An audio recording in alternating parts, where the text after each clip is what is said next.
Ito po yung loan application na nautangan ko na sure ako guys na nag-a-approve. Kasi guys, ito yung loan application na may auto-disburse. Automatic po na papasok sa account natin yung loan offer nila kahit hindi po tayo nag-reloan sa kanila. Kaya talagang sure ang approval. Pero dahil nga na-experience ko po sa loan application na to yung auto-disburse, kahit without my consent ay may pumasok na cash sa akin GCash account, wala, no choice. Need nating bayaran. And for today's video nga po, i-share ko po sa inyo yung naging experience ko after ko po siya bayaran kahit po siya ay nag-auto-disburse sa aking GCash account. And i-share ko rin po sa inyo kung ano yung dapat nyong gawin kapag may inutangan kayo na loan application na may auto-disburse kahit hindi kayo nagre-reloan. Kaya kung hindi ka pa dyan nakasubscribe sa aking YouTube channel at gusto mong malaman, just click the subscribe button, turn on the notification bell, and be updated sa aking mga latest uploads. So for today's video nga po, kumuha po ako ng dalawang lucky winners na nag-comment po dyan sa baba. And yan po yung dalawang maswerteng nanalo ngayong araw. And congratulations po sa inyong dalawa. Pwede nyo pong i-claim yung prize nyo sa aking Gmail account. And para naman po sa gustong sumali sa aking pag-giveaway o kaya naman na hindi pa nananalo, don't forget to like this video, mag-iwan po ng comment dyan sa comment section, at please share para makasali kayo sa pa-monthly cellphone giveaway natin. So for today's video nga po, i-share ko sa inyo yung naging experience ko sa isang loan application na may auto-disburse na talagang sure ang approval kasi auto-disburse nga. Kaya if you wanna know more about this loan application, so keep on watching.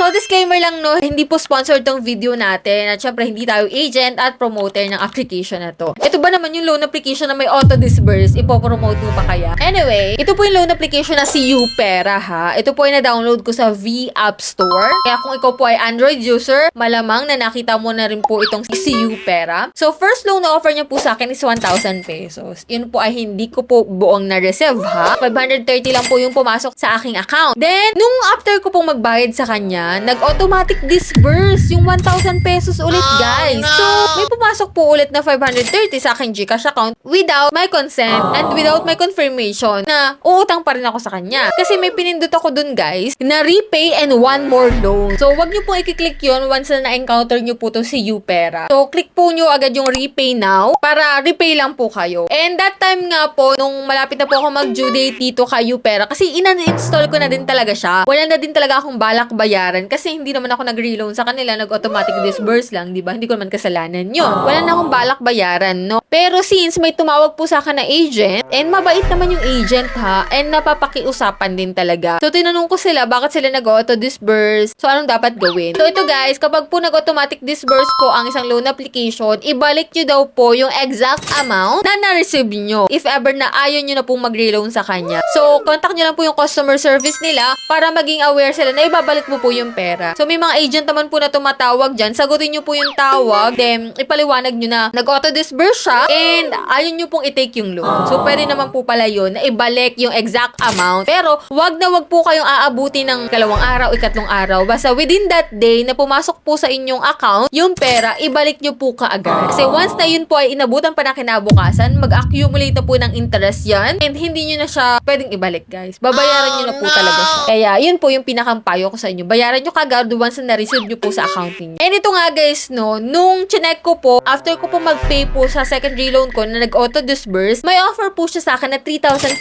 pesos. So, lumaki po siya. And kung makikita mo dito guys, may product list sila na Upera, PeraSafe, PeraLoan. So, iisa lang siya. So, maximum is 20,000 pesos. So, dito po ako nag-apply kay Upera. At kung makikita mo nga dito guys, from 1,000 pesos to 3,500 yung offer nila. 7 days to pay nga lang ngani. Kaya kung kayo ay utang dito kay Upera, dapat within 7 days may inaasahan kayong pambayad para hindi na mas lumaki pa yung iyong babayaran. Sa 3,500 guys, 1,980 na lang po yung mare-receive mo. So, hindi mo siya buong mare-receive, may bawas na malaki. Yung po ay napunta sa credit assessment fee na 441 pesos, platform service fee na 588 pesos, and account management fee na 441 pesos po ulit, and withdrawal service fee 50 pesos po. Yun po ay sa GCash, no? And kung makikita mo dito guys, sa 2,000 pesos, 1,110 pesos na lang lang po yung marireceive mo. And then sa 1,000 pesos, 530 pesos po. So, yan po yung offer niya sa akin. Pero hindi ko yung tinake, guys. Ayoko na talaga kasi sobrang laki din talaga. Mga service fee, kung ano-ano fee yung mga ibinawa. Sobrang laki, guys. Nakakapanglumo din talaga. Biro mo 3,500 tapos around 1,980